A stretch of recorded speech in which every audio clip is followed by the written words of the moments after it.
इस कहानी को आपको बहुत ही ध्यानपूर्वक सुनना और समझना होगा। इस कहानी की हर एक सीख को अपने जीवन में उतारना होगा, तभी इस कहानी का मकसद पूरा हो सकेगा। क्योंकि इस कहानी में कुछ ऐसे रहस्य है, कुछ ऐसी बातें हैं जिसे जानने के बाद आपको यह एहसास होगा कि आपका सबसे बड़ा धन क्या है।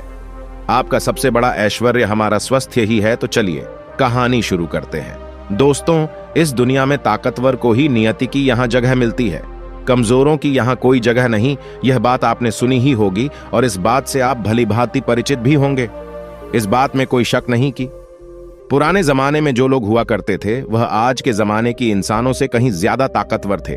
और ऐसा इसलिए है क्योंकि वे लोग जिंदा रहने के लिए खाना खाते थे और आजकल के लोग सिर्फ जीभ के स्वाद के लिए खाना खाते। आप एक और तथ्य से वाकिफ होंगे कि एक रोटी से 10 गुना ज्यादा ताकत आटे में होती है, आटे से 10 गुना अधिक ताकत दूध में होती है और दूध से 8 गुना अधिक ताकतवर मांस आहार होता है और मांस आहार से 10 गुना ज्यादा ताकतवर घी होता है।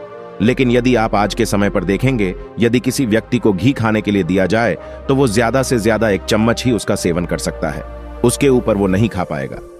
लेकिन यदि हम पुराने जमाने के इंसानों की बात करें तो उस समय पर घी उनका सर्वश्रेष्ठ भोजन होता था। आपने महाराणा प्रताप के बारे में तो सुना ही होगा। वो जितना वजन लेकर युद्ध भूमि पर लड़ते थे, उतना वजन तो आज के 4 आदमी भी उठा नहीं पाएंगे। इसीलिए कहा जाता है कि तब के जमाने के लोग सचमुच जीवन जीते थे और आज के लोग तो केवल जबरदस्ती इस जीवन को जी रहे हैं।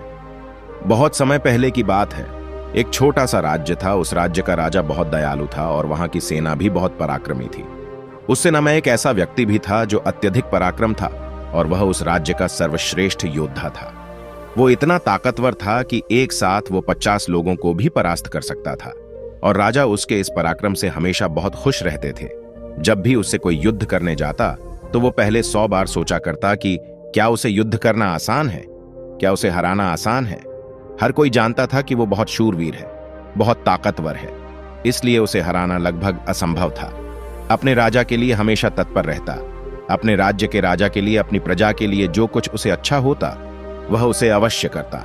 एक बार की बात है, वह शूरवीर योद्धा अपना पराक्रम दिखा रहा था। उसी वक्त उसके दोनों पुत्र वहां पर आए हुए थे। राजा ने उसके दोनों पुत्रों को देखा और राजा के मन में ये लालसा जगी, आने वाले समय में हमारे राज्य के लिए इनमें से सबसे सर्वश्रेष्ठ योद्धा कौन होगा, हमारे राज्य के लिए योग कौन होगा। यह बात जब उस योद्धा के कानों में पड़ी तो वो अत्यधिक चिंतित हो गया। उस योद्धा के 2 पुत्र थे। जो बड़ा वाला बेटा था वो हर चीज का हुनर सीख चुका था, फिर चाहे वो तलवारबाजी हो, लोगों से बोलना हो, आग से खेलना, हर तरफ की चालबाजी से वो संपूर्ण था। उसे जो कुछ भी सिखाया जाता वह उसे सीखने में निपुण था। वो बहुत जल्द उस विद्या को, उस कला को सीख जाता था। यदि हर कोई यही कहता कि अगला योद्धा यही होगा, यही हमारे राज्य के लिए सर्वश्रेष्ठ योद्धा बन सकता है, लेकिन उस योद्धा का एक छोटा पुत्र भी था जो बहुत कमजोर था, जिसे कोई भी चीज सीखने में अत्यधिक समय लगता था और उसे देखकर कोई भी यह नहीं कहता था कि यह कभी योद्धा बन सकेगा। उसे उसके पिता ने बहुत कुछ सीखने का प्रयास किया, लेकिन वह कभी भी कुछ सीख नहीं पाया। ना ही तो वह अच्छी तलवारबाजी कर पाता था, ना ही उसे एक योद्धा की तरह जीना आता था। वो हमेशा आलसियों की तरह पड़ा रहता। जब भी वो योद्धा अपने दोनों पुत्रों को एक साथ देखता तो उसे बहुत चिंता होती, उसे बहुत तकलीफ होती, क्योंकि वह अपने दोनों पुत्रों को एक समान बनाना चाहता था। वो अपने दोनों पुत्रों में कोई फर्क नहीं समझता था। लेकिन जब भी कोई ये कहता कि बड़ा पुत्र अत्यधिक बलवान है, शूरवीर है, वह एक योद्धा जरूर बनेगा, और जब वहीं पर छोटे बच्चे के लिए कोई ये कहता ये तो कमजोर है, आलसी है, ये भला क्या कर पाएगा, ये सुन उस योद्धा को बहुत तकलीफ होती, बहुत दुख होता। लेकिन वो योद्धा यह जानता था कि इसमें उसके छोटे बेटे की कोई गलती नहीं है। उसका व्यवहार दूसरों से अलग है और ये दूसरों से थोड़ा कमजोर है, लेकिन इससे कुछ बातों का ध्यान रखना होगा, तभी ये दूसरों के साथ पराक्रमी बन सकता है, दूसरों जैसा तलवारबाज बन सकता है, दूसरों जैसा सर्वश्रेष्ठ योद्धा भी बन सकता है। इस बात का ध्यान रखते हुए वो योद्धा अपने उस बेटे को लेकर एक गुरु के पास पहुंचा।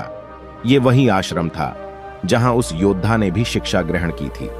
वह उस गुरु को भली भांति जानता था और यह भी जानता था कि वो गुरु उसके छोटे बेटे को शिक्षा अवश्य देंगे, जिससे वहां भी अन्य लोगों की तरह पराक्रमी और शूरवीर बन सकता है। वो भी उन गुरु के पास ले गया, उन्हें प्रणाम किया और कहने लगा, हे गुरु, मैं चाहता हूं कि मेरा बच्चा आपसे शिक्षा ग्रहण करें।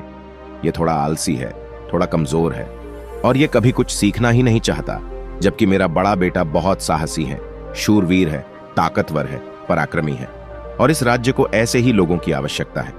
लेकिन मेरा ये छोटा बेटा, जो कि मेरी चिंता का कारण बना हुआ है, मैं चाहता हूं कि अभी पराक्रमी बने, शूरवीर बने, ताकतवर बने, ताकि इस राज्य का हर कोई इसके भी गुण गाए। मैंने बहुत प्रयास किए। हमारे राज्य के लिए योग्य कौन होगा? यह बात जब उस योद्धा के कानों में पड़ी तो वो अत्यधिक चिंतित हो गया। उस योद्धा के 2 पुत्र थे। जो बड़ा वाला बेटा था वो हर चीज का हुनर सीख चुका था, फिर चाहे वो तलवारबाजी हो, लोगों से बोलना हो, आग से खेलना, हर तरफ की चालबाजी से वो संपूर्ण था। उसे जो कुछ भी सिखाया जाता वह उसे सीखने में निपुण था।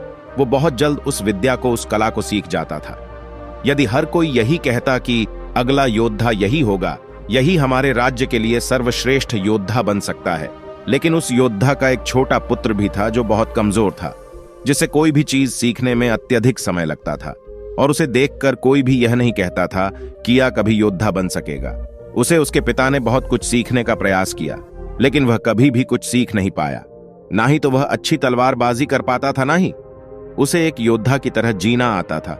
वो हमेशा आलसियों की तरह पड़ा रहता। जब भी वो योद्धा अपने दोनों पुत्रों को एक साथ देखता तो उसे बहुत चिंता होती, उसे बहुत तकलीफ होती, क्योंकि वह अपने दोनों पुत्रों को एक समान बनाना चाहता था। वो अपने दोनों पुत्रों में कोई फर्क नहीं समझता था, लेकिन जब भी कोई ये कहता कि बड़ा पुत्र अत्यधिक बलवान है, शूरवीर है, वह एक योद्धा जरूर बनेगा, और जब वहीं पर छोटे बच्चे के लिए कोई ये कहता ये तो कमजोर है, आलसी है, ये भला क्या कर पाएगा, ये सुन उस योद्धा को बहुत तकलीफ होती, बहुत दुख होता। लेकिन वो योद्धा यह जानता था कि इसमें उसके छोटे बेटे की कोई गलती नहीं है। उसका व्यवहार दूसरों से अलग है और ये दूसरों से थोड़ा कमजोर है, लेकिन इससे कुछ बातों का ध्यान रखना होगा, तभी ये दूसरों के साथ पराक्रमी बन सकता है, दूसरों जैसा तलवारबाज बन सकता है, दूसरों जैसा सर्वश्रेष्ठ योद्धा भी बन सकता है। इस बात का ध्यान रखते हुए वो योद्धा अपने उस बेटे को लेकर एक गुरु के पास पहुंचा। ये वही आश्रम था जहां उस योद्धा ने भी शिक्षा ग्रहण की थी। वह उस गुरु को भली भांति जानता था और ये भी जानता था कि वो गुरु उसके छोटे बेटे को शिक्षा अवश्य देंगे, जिससे वहां भी अन्य लोगों की तरह पराक्रमी और शूरवीर बन सकता है। वो भी उन गुरु के पास ले गया, उन्हें प्रणाम किया और कहने लगा, हे गुरु, मैं चाहता हूं कि मेरा बच्चा आपसे शिक्षा ग्रहण करें। ये थोड़ा आलसी है, थोड़ा कमजोर है और ये कभी कुछ सीखना ही नहीं चाहता, जबकि मेरा बड़ा बेटा बहुत साहसी है, शूरवीर है, ताकतवर है, पराक्रमी है और इस राज्य को ऐसे ही लोगों की आवश्यकता है। लेकिन मेरा ये छोटा बेटा, जो कि मेरी चिंता का कारण बना हुआ है, मैं चाहता हूं कि अभी पराक्रमी बने, शूरवीर बने, ताकतवर बने, ताकि इस राज्य का हर कोई इसके भी गुण गाए। मैंने बहुत प्रयास किए। इस तरह से नीचे क्यों फेंक दिया? गुरु और शिष्य दोनों इस दृश्य को बड़े ही ध्यानपूर्वक देख रहे थे। जैसे ही उस चील ने अपने उस बच्चे को नीचे की ओर छोड़ा, वो बच्चा तेजी से एक पत्थर की भांति नीचे की ओर गिरता चला जा रहा था। और वह जब तेजी से नीचे आने लगा तो उसने कई बार कोशिश की, कई बार प्रयास किए कि वो अपने पंखों को खोल सके, फड़फड़ा सके, जिससे वह हवा की उस रुख का फायदा ले सके, वह भी उड़ सके। लेकिन उसके कई अथक प्रयास के बाद भी उसके पंख नहीं खुल पा रहे थे और वह एक पत्थर की भांति तेजी से नीचे गिरता चला जा रहा था। जैसे जैसे वो नीचे गिरता जा रहा था, उसकी मां भी ठीक उसके पीछे ही थी। उसने ऊपर से अपने पंजे में फिर एक बार अपने उस बच्चे को पकड़ लिया। एक बार फिर वो चील अपने उस बच्चे को लेकर आकाश में ऊपर ऊंचाई की तरफ बढ़ती चली जाती है और फिर से वो ऊंचाई पर जाकर अपने बच्चे को ठीक उसी प्रकार छोड़ देती है। यह देख उस बच्चे को कुछ समझ नहीं आ रहा था कि आखिरी चील अपने बच्चे के साथ ऐसा क्यों कर रही है। यदि उसके बच्चे को कुछ हो गया तो फिर क्या होगा? चील लगातार इसी प्रक्रिया को दोहरा रही थी। गुरु अपने उस शिष्य का हाथ पकड़ते हुए बस पेड़ की ओर आगे बढ़े जहां पर वह चील रहा करती थी, और उस जगह को दिखाते हुए वह गुरु उस पुत्र से कहते हैं कि इस जगह को ध्यान से देख लो। ठीक इसी जगह पर वह चील और उसका बच्चा इस पेड़ पर रहते हैं। तुमने एक बात और गौर की, इस पेड़ पर तुम्हें अनेकों फूल देखने को मिल रहे होंगे, लेकिन जहां पर यह चील और इसका बच्चा रहता है वहां पर तुम्हें एक भी फूल नजर नहीं आएंगे, क्योंकि फूल बड़े ही कोमल होते। और वह चील चाहती तो इन फूलों को अपने साथ जहां पर रहती है उसे रख सकती थी, लेकिन वह जानती है कि फूलों में रहकर उसका बच्चा एक पक्षी बनेगा। लेकिन जब वह कांटों वाले घोंसले में रहेगा तभी एक चील बन पाएगा और एक चील के बच्चे को हर तरह की यातनाएं बचपन से ही सहनी पड़ती है ताकि वह अन्य पक्षियों की तरह कोमल न बने, क्योंकि वह एक चील का पुत्र है और उसे चील की तरह अपना जीवन व्यतीत करना है। यदि वो बाकी पक्षियों की तरह बनेगा तो उसमें चील वाले वो स्वभाव नहीं होंगे और ना ही उसे कोई चील का पुत्र कह सकेगा। ठीक इसी प्रकार तुम भी एक शूरवीर योद्धा के पुत्र हो। यदि तुम चाहो तो अन्य लोगों की तरह अपना जीवन व्यतीत कर सकते हो। तुम फूलों का आनंद ले सकते हैं, लेकिन तुम एक योद्धा के पुत्र हो, इसलिए तुम्हें भी कांटों की राहों पर चलना ही होगा। इन कांटों की राह पर चलकर ही तुम अपने आप को मजबूत बना पाओगे, अपने आप को शूरवीर और पराक्रमी बना सकोगे। ठीक वैसा ही ये चील भी कर रही है। वह भी अपने पुत्र को पराक्रमी और शूरवीर बना रही है। वो अपने बच्चे को उड़ान भरना सिखा रही है। वह बार बार जाकर अपने बच्चे को इसीलिए नीचे पटक रही है ताकि उसका बच्चा खुद ब खुद उड़ान भरना सीख ले। जब भी चील किसी को जन्म देती है तो हर बार उसे वही सिखाना चाहती है जो उसने सीखा है।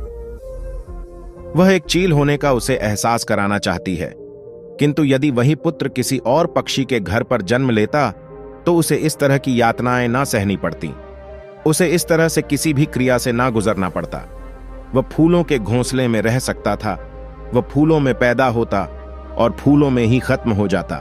लेकिन चील के बच्चे का एक नियम होता है, एक नियति होती है कि नियति उसे तभी जिंदा रखेगी जब वो पराक्रमी होगा, शूरवीर होगा और उसे वो सारे हुनर, वो सारे पराक्रम सीखने ही होंगे।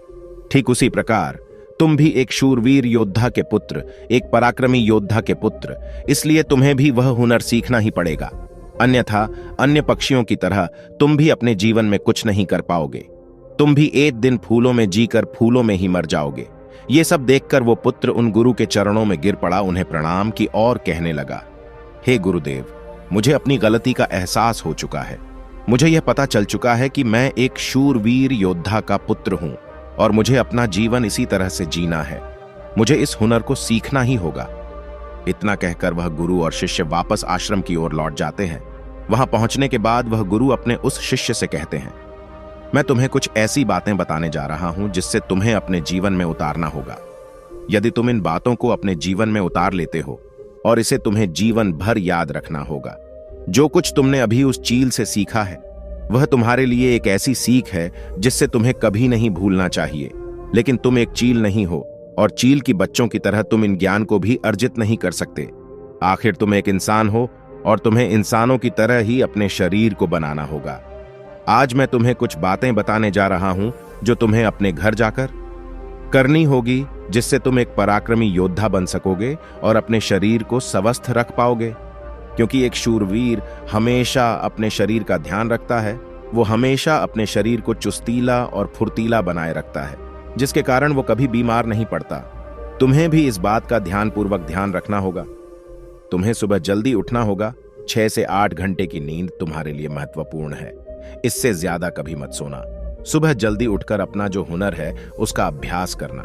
जिस प्रकार तुम्हारे पिता एक योद्धा हैं पर सुबह उठकर अपने सभी हुनरों का अभ्यास करते, ठीक उसी प्रकार तुम्हें भी सुबह उठकर अपने सभी हुनर का अभ्यास करना होगा। योगा प्राणायाम करना होगा, जिससे तुम्हारा शरीर पूरी तरह से स्वस्थ होगा। और जितना तू अपने शरीर को स्वस्थ रखोगे उससे भी ज्यादा तुम अपने अंदर की शक्तियों को समर्थ बना पाओगे। और तुम्हें एक बात और याद रखनी होगी, जितना तुम्हें अपने ऊपरी शरीर का ध्यान रखना है उतना ही तुम्हें अपने भीतर के शरीर का भी ध्यान रखना है। अर्थात अपनी मानसिक शक्ति का भी तुम्हें ध्यान रखना होगा, इसे भी बढ़ाना होगा और ये मानसिक शक्ति तुम्हें ध्यान से मिलेगी। इसलिए हमेशा ध्यान करना, हमेशा सुबह उठकर प्राणायाम करना, हमेशा सुबह उठकर योगा करना, ये तुम्हें मजबूती प्रदान करेंगे। और यदि इसके बाद भी तुम सुबह जल्दी नहीं उठ पाते, तुम इस आदत को नहीं अपना पाते, तो मेरा एक और सबक याद रखना। जिस दिन तुम उठने में लेट हो जाओ, अर्थात जितना समय तुम देरी से उठो, अपने शरीर पर उतने ही कोड़े मरवाना। जब तुम यह क्रिया 4 से 5 दिन करोगे तो तुम खुद ही अपने आप में वो बदलाव देख पाओगे कि तुम अपने आप ही अपने समय पर उठना शुरू कर पाओगे। दूसरी बात जो तुम्हें हमेशा ध्यान रखनी है कि तुम्हें हमेशा स्वादिष्ट और स्वस्थ खाना ही खाना है। ऐसी चीजें कभी मत खाना जो तुम्हारे शरीर को नुकसान पहुंचाती है। हमेशा तुम स्वस्थ खाना ही खाना, जैसे हरी सब्जियां, फल, दूध, दही। तुम भोजन अपने शरीर के लिए करना ना कि अपनी जीभ के लिए, ना ही स्वाद के लिए। अगली बात, वो गुरु अपने शिष्य से कहते हैं कि जब भी तुम्हारे मन में कोई चिंता हो, कोई ऐसा विषय हो जिसे लेकर तुम बहुत चिंतित हो, तो ऐसी बात अपने घर परिवार में अवश्य बताना। यदि तुम इन बातों को अपने मन में रखते हो तो ये बातें तुम्हें मन ही मन कमजोर बनाती चली जाएगी। ये चिंता तुम्हें अंदर ही अंदर खाती चली जाएगी और तुम खोखले होते चले जाओगे। और याद रखना, जब हमारा मन बीमार पड़ता है तो वो हमारे शरीर को भी बीमार कर देता है। इसलिए कोई भी बात कभी छुपाकर मत रखना। हर बात अपने घर वालों और अपने परिवार को अवश्य बताना। आगे वह गुरु अपने उस शिष्य से कहते हैं, हमेशा सकारात्मक सोच रखना। कभी भी नकारात्मक विचार अपने दिमाग में आने मत देना। सबके जीवन में उतार और चढ़ाव तो आते ही रहते हैं। सभी के जीवन में सुख और दुख लगा ही रहता है। कभी अच्छा तो कभी बुरा जीवन इसी प्रकार चलता है। तुम्हारे जीवन में समय चाहे कैसा भी क्यों ना आए, लेकिन तुम्हें हमेशा एक सकारात्मक सोच ही अपनानी है, जिससे तुम अपने जीवन में आने वाली कठिन से कठिन परिस्थितियों का सामना हंसते हुए और बड़ी ही सरलता से उसका सामना कर सको और जीवन में आगे बढ़ पाओगे। अगली बात जो तुम्हें याद रखनी चाहिए, क्यों तुम्हें हमेशा मुस्कुराते रहना है? क्योंकि एक योद्धा यदि चिंतित हो तो उसका राज्य भी चिंतित हो सकता है, और तुम्हारी मुस्कुराहट से ही सबको ताकत मिलती है। तुम एक शूरवीर योद्धा के पुत्र, तुम्हारी हंसी तुम्हारे चेहरे से अलग नहीं होनी चाहिए। तुम्हारा मुस्कुराते रहना ही तुम्हारे और तुम्हारे राज्य के लिए उचित है, और यह तुम्हारे राज्य को एक सकारात्मक ऊर्जा प्रदान करता है। और तुम्हारा मुस्कुराते रहना तुम्हारे लिए भी अच्छा है। यह तुम्हारे भीतर सकारात्मक ऊर्जा का प्रवाह करता है। गुरु अपने उस शिष्य को आखिरी सीख देते हुए कहते हैं, हमेशा अपने जीवन में दान पुण्य करते रहना, तो इससे कभी पीछे मत हटना। तुमने देखा होगा कि राजा महाराजा ऐसे होते हैं, क्यों दान के समय पर उनसे जो मांगा जाए वो सब देने के लिए तैयार हो जाते, फिर चाहे आप उनका राजपाट ही क्यों ना मांग लें। दान पुण्य करना अत्यधिक जरूरी है, और ऐसा नहीं कि दान में तुम केवल धन ही दो, तुम किसी की मदद भी कर सकते हो। इसीलिए दान पुण्य के समय पर तुम्हें कभी पीछे नहीं हटना चाहिए। जब हम दान करते हैं तो हमारे मन में एक अजीब सी खुशी महसूस होती है। हमारा मन बहुत खुश होता है, हम बहुत अच्छा महसूस करते हैं, और ये खुशी हमारे शरीर को और भी ज्यादा मजबूत बनाती है। लोगों में यह गलत धारणा है कि जब हम दान करते हैं तो हमारी संपत्ति घटती है, लेकिन ऐसा नहीं है। जब हम दान करते हैं तो इससे हमारी संपत्ति घटती नहीं बल्कि बढ़ती चली जाती है। इसीलिए दान करने से कभी पीछे मत हटना। जब भी तुम्हें मौका मिले, जैसा भी तुम्हें मौका मिले, तुम दान अवश्य करना। इतना कहकर गुरुवर शांत हो गए, और शिष्य उन गुरु के चरणों में प्रणाम करके उनसे कहता है, हे गुरु, आपने जो मुझे शिक्षा दी है, यह शिक्षा मैं अपने जीवन भर याद रखूंगा। इसे मैं कभी भुला नहीं पाऊंगा। हे गुरु, अब मुझे आज्ञा दीजिए। मैं अपने घर जाना चाहता, अपने पिता की तरह एक पराक्रमी योद्धा बनना चाहता हूं। इतना कहकर वह शांत हो जाता है, और गुरु उसे आशीर्वाद देते हुए उस शिष्य को उसके घर जाने की आज्ञा प्रदान करते हैं। दोस्तों, उम्मीद है कि आपने आज की इस कहानी से जरूर कुछ ना कुछ सीखा होगा। तो आज की इस कहानी में आपने जो कुछ भी सीखा है, आप उसे अपने जीवन में जरूर उतारोगे, क्योंकि ये बातें आपका जीवन बदल कर रख देंगी। और अगर आपको ये कहानी थोड़ी सी भी अच्छी लगी हो तो इस कहानी को अपने दोस्तों के साथ शेयर करना ना भूलें।